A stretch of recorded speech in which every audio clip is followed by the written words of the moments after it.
शुरुआत पहले ही कर चुका हूँ। तो मैं जा रहा हूँ दुकान पे, मुझे लेना है मांटू का कुछ सामान स्कूल का, जो अभी आज उस दिन जो है शायद ड्राइंग वगैरह की एक्टिविटी ज़्यादा करवाते हैं स्कूल वाले, तो उसका ड्राइंग का कुछ सामान मतलब जो है नहीं है, तो वो मैं लेने के लिए दुकान पे जा रहा हूँ और एक दो घर का सामान लेना है। तो चलिए चलते हैं दुकान पे और आप लोगों से मिलते हैं फिर दुकान पर ही, अगर मिल पाए तो। मास्क भी मैं भूल गया, तो मास्क अभी नहीं है तो मिल सी। स्टेशनरी की दुकान तो मिल गया। स्टेशनरी की दुकान से मुझे लेना है मांटू के लिए कलर वगैरह, सिंस क्योंकि कलर होंगे आपके पास। कलर तो वैसे ही होते हैं ना, एक तो सूखे वाले और एक वो गिल्ले वाले। भैया pencil colour, water colour, sketch colour. ये अच्छा है, A4 साइज में बनाना है कुछ, A4 साइज सीट पे कुछ बनाना है स्कूल के बच्चों को, उसके लिए चाहिए। भैया आपको ये तो बताना ही पड़ेगा कि पेंसिल कलर का। मैं मैसेज में देखता हूँ स्कूल के है क्या। वाटर कलर है तो दूसरे तरह के दे दो आप, है ना। दे दो भैया जल्दी, मुझे अभी जाके रेट तैयार भी होना और मुझे फिर जो है कोर्ट जाना। वो तो जी बात सही है, कंफ्यूजन तो दिमाग में यही है कि देगा उनका। तुम दे दो दूसरा, कोई बात नहीं, इस्तेमाल में आ ही जाएगा। अब वाटर कलर तो है ना, तो दूसरे वाले दे दो। तो पेंसिल कलर हो गया, ठीक है। स्केच कलर, अच्छा ये स्केच कलर, हाँ ठीक है। और A4 साइज फेविकोल, मैसेज में जो लिख रहा था, हाँ फेविकोल भी दे दो।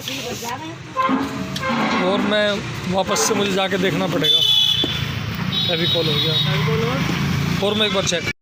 मैं आया तो दुकान पे यहाँ सामान लेने के लिए। ये स्टेशनरी की दुकान है, घर से काफ़ी दूर है, क्या पर क्या करें, आना पड़ेगा। सिंस अभी कोर्ट का भी टाइम हो रहा है तो वहाँ भी जाना है, तैयार होकर के पूजा करनी है। जा करके पानी तो लगा दिया था मम्मी ने मेरा, तो चलो पानी में लगा देती हूँ। जाके तैयार होना और फिर ये सामान भी लेना था, क्योंकि मांटू क्लास 9:45 शुरू होती है, तो इट सीम्स के 15 ही मिनट बचे हैं। मैं उसको उठा के भी नहीं आया। बस आप यही दे दो भैया, और A4 साइज सीट दे दो। A4 साइज सीट, हाँ थोड़ी मोटी देना, ड्राइंग वाली। हाँ तो ये भैया इनसे सामान ले रहा हूँ, मैं कह रहा हूँ थोड़ा जल्दी कर दो। हालांकि लेट तो मैं ही हूँ, 3-4 दे दो भैया, बालकों को वैसे भी ख़राब करने की आदत है।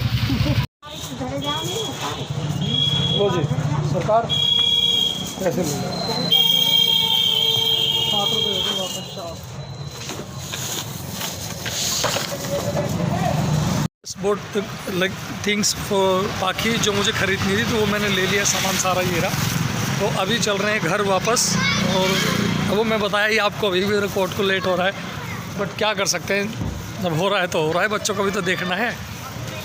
रोज़ 10:30 बज जा रहे हैं तो कुछ दिन से, और 10:30 बजे मतलब थोड़ा सा लेट लगता है, मुझे अच्छा नहीं लगता, बट कई दिन से ऐसा हो रहा है। बट फिर भी जाना तो है ही, घर के काम भी ज़रूरी है करने, और इसमें कुछ नहीं, दुकान भी ज़्यादा जल्दी नहीं खुलती। हालांकि दुकान पर मैं थोड़ा लेट आया क्योंकि मैं लेट उठा आज। अब मेरी आँख भी देख पा रहे होंगे, हल्की सी वो हो रही है। तो चलिए कोई बात नहीं, जो हो गया सो हो गया। अभी आगे बढ़ते हैं और चलते हैं घर, जा कर के तैयार होकर के निकलते हैं कोर्ट के लिए। उससे पहले करेंगे पूजा, क्योंकि प्रिया तो नहीं कर पा रही, और वैसे भी मतलब जो है पूजा सुबह की मैं प्रीफर करता हूँ कि मैं कर लूँ अगर अवसर मिलता है करने का, तो क्योंकि पूजा करने के बाद पूरा दिन मन शांत रहता है, आपको ज़्यादा क्रोध नहीं आएगा, आपको ज़्यादा मतलब टेंशन नहीं होगी किसी चीज़ की। तो पूजा करने का अपना ही एक बहुत बड़ा फ़ायदा है, क्योंकि 10 मिनट आप ईश्वर के चरणों में ध्यान लगा लेते हो ना, कि जिसको भी आप मानते हो, तो सच में दिन मतलब अच्छा हो जाता है। वैसे भी हमारी तो मम्मी आ रखी है तो कोई टेंशन नहीं है, मतलब जो है दिन अच्छा ही जाता है जब माँ साथ हो। चलिए जी मिलते हैं फिर, बाय।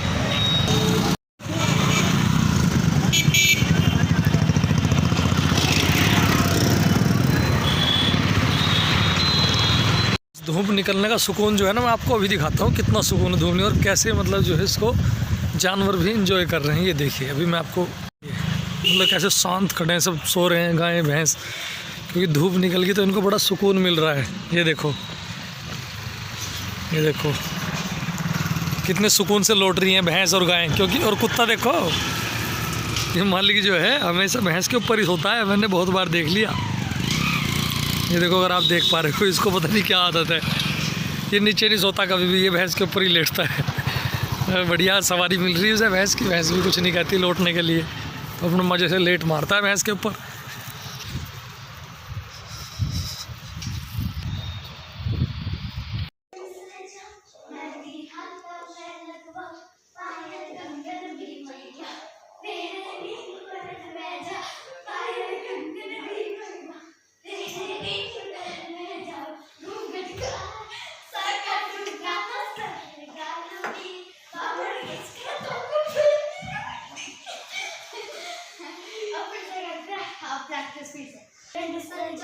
मेहंदी हाथों पे इस बार से तो पे लगवाऊं पायल कंगन भी मंगवाऊं ऐसे इस बार से पायल कंगन हाँ पायल हाँ भी मंगवाऊं ठीक है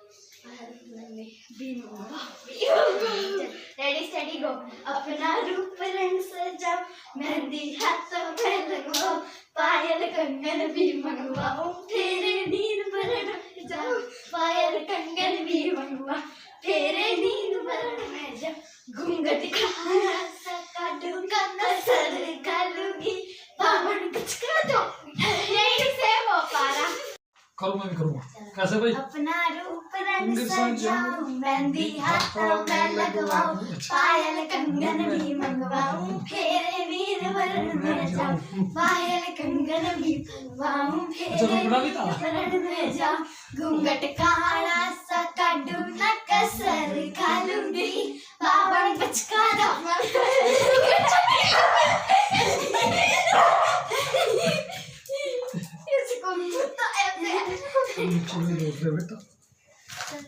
बेटा उंगली से पेंटिंग करी है उंगलियों से हाँ।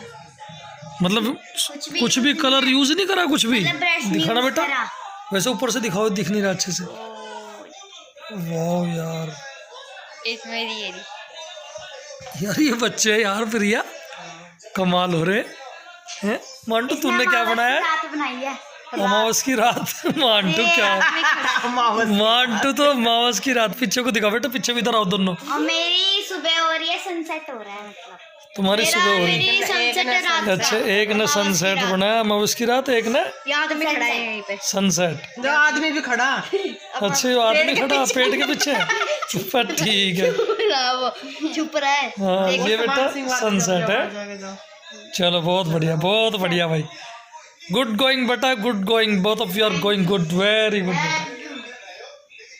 बच्चा वेरी गुड जैसे मैंने आप लोगों से वादा किया था कि मैं आप लोगों को किसान आंदोलन के बारे में मैं अपनी बात रखूंगा बहुत कम समय लूंगा अपनी बात रखने में क्योंकि इस मुद्दे पे ज़्यादा बोलने की ज़रूरत नहीं है अलग अलग लोग अलग अलग तरीके से बोल रहे हैं मीडिया क्या बोल रही है वो भी आप लोग देख ही रहे हैं और निश्चित रूप से आजकल ज़्यादातर राय जो है लोग अपनी मीडिया को देख करके ही बनाते हैं इसलिए बस यही मैं तो कहूँगा कि मीडिया जितना फेयर रहे उतना अच्छा है ताकि लोग सच को देख सकें सच को समझ सकें उस सच से मतलब जो है वाकिफ़ हो सकें अगर चीज़ें मीडिया भी मैनिपुलेट करने पे आ जाएगा तो फिर जो फोर्थ स्टेट ऑफ इंडिया संविधान का चौथा स्तंभ मतलब जो है भारत का चौथा स्तंभ जिसे कहा जाता है मीडिया को अगर वो थोड़ा बहुत दाएं बाएं होगा तो उससे बहुत प्रभाव पड़ेगा हमारे लोकतंत्र मूल्यों पे मैं प्रार्थना करूंगा अगर कहीं भी कुछ भी ऐसी चीज़ है हालांकि मैं इस बात की पुष्टि नहीं करता हूं कि ऐसा कुछ है लेकिन अगर कहीं भी कुछ भी ऐसा कुछ हो रहा है जो नहीं है और वो चीज़ें मतलब पोर्ट्रे हो रही हैं या परोसी जा रही हैं किसी भी माध्यम से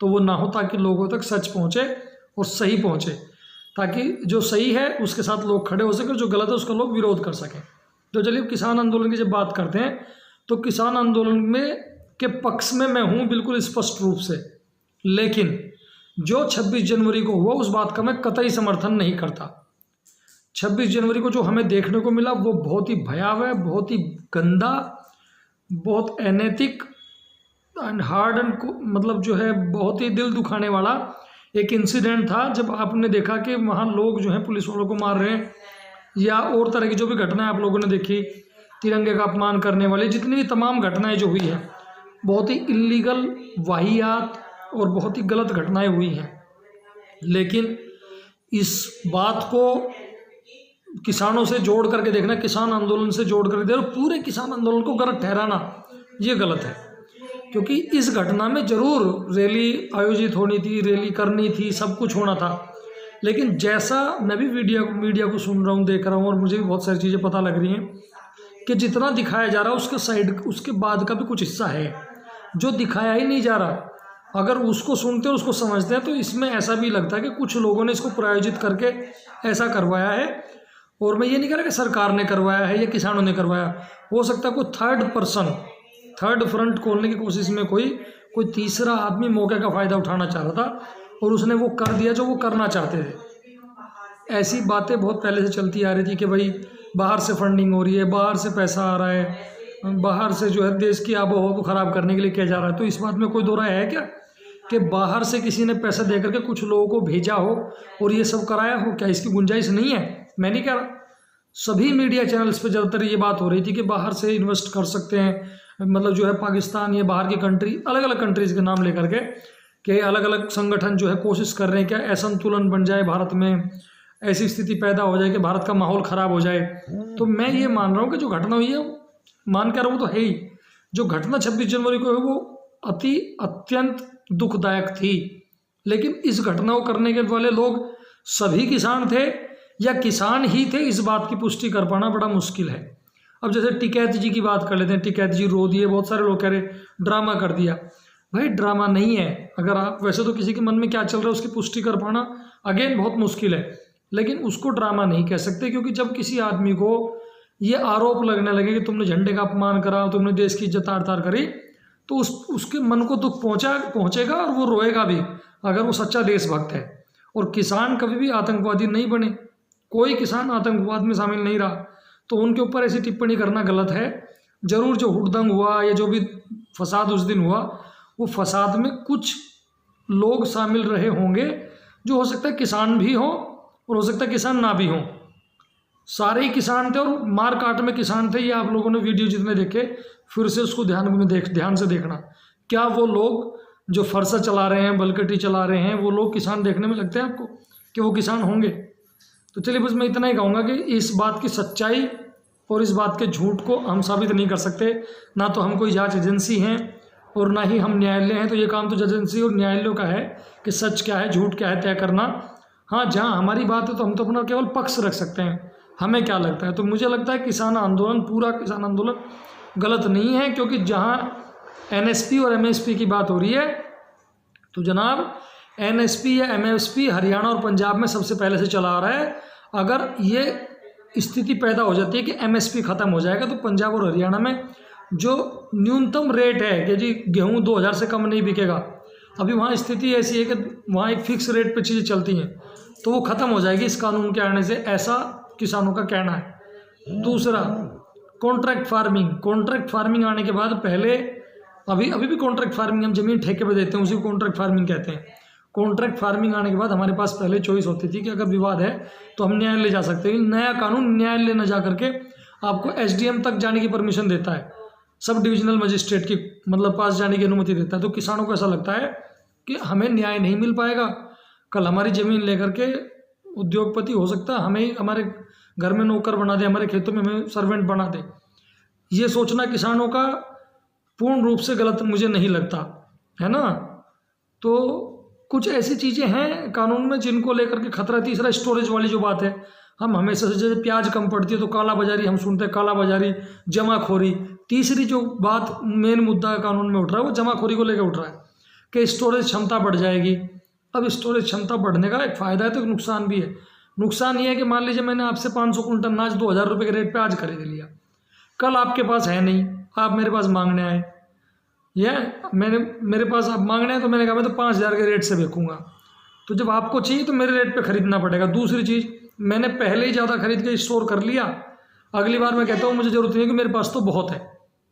तो कई ऐसी चीज़ें हैं, जब आप इसको समझेंगे तो कई ऐसी चीज़ें जहाँ ऐसा लगता है कि किसानों को बहुत नुकसान हो सकता है। ये सब प्रिजम्पशन है, लागू हो जाने के बाद परिस्थिति पता लगेगी कैसी होगी। तो प्रिजम्पशन करके भी चीज़ें बदलती हैं। अगर हमें लग रहा है गलत हो रहा है तो विरोध करने का लोकतंत्र अधिकार देता है, लेकिन शांति प्रिय तरीके से।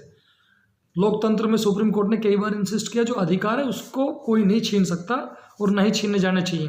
तो कानूनी तरीके से सही तरीके से जो कर रहे हैं वो करते रहने का अधिकार है, लेकिन हाँ जब वो वायलेंट होकर इलीगल तरीके से किसी और के अधिकारों का हनन करता है तो वो गलत है। जो गलत कर रहे हैं मैं उनका समर्थन नहीं करता हूँ, लेकिन जो सही है मैं उसके समर्थन में हूँ और मैं चाहता हूँ कि बातचीत होकर इस समस्या का हल निकले। कानून पूरी तरह ख़त्म होने से और नए कानून बनने से शायद हल होगा नहीं होगा ये कह पाना, जब तक कोई चीज़ ना हो जाए बहुत मुश्किल है। बट अभी इसी लेवल पे कुछ हल निकल जाए तो देशी तो सामाजिक दोनों के लिए अच्छा है। अच्छा जी, नमस्कार, मैं यहीं विदा लेता हूँ। मुझे लगता है कि आप लोगों को मेरी बात शायद समझ में आई हो, नहीं आई हो तो मुझे बताइएगा। अच्छी लगी तो प्लीज़ लाइक और सब्सक्राइब कर दीजिए, चैनल को शेयर कर दीजिए, और कहीं आपको लग रहा है मुझे कुछ इंप्रूव करनी चाहिए तो प्लीज़ सजेस्ट में। अच्छा जी, नमस्कार।